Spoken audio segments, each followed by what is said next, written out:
Oturuşun çekitmesinde Lingvistik Komisyon başı Dmitriy Monastirli nişanıda Kandidatlar Bakanı Komitetin azalarına dini angılarını verdi. Gagauzyan Başkanı Irina Vlach ikinciler kere gelmediler komisyonun oturuşuna. Makarilerden haberliydiler. Я хочу зачитать 43 пункт. İsterim okuma kanonun 43. punktun angısında yazılı kandidatlar angıları geçmeyecekler kontrolü Gagauz dilini bilmesine, sayılacaklar kandidat angıları bilmeyerler Gagauz dilini. Tebün birici onlardan gelmedi.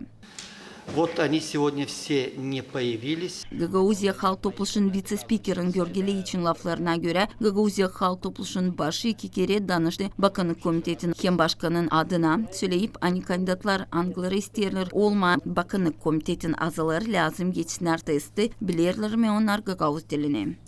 Дважды получали ответы со стороны членов исполнительного комитета. Они носят характер отписок, чтобы не утомлять. İki kere kabul ettik Bakanlık Komitetin tarafından cevap. Açıktan isterim söylemeye o cevap boş da yok bir şeycik ne lazım ne bize diyene. Nesusu oyun gider. Bizim автономиянın diskriminasyası. Mahsus Gagauz dilin ilerlemesinde.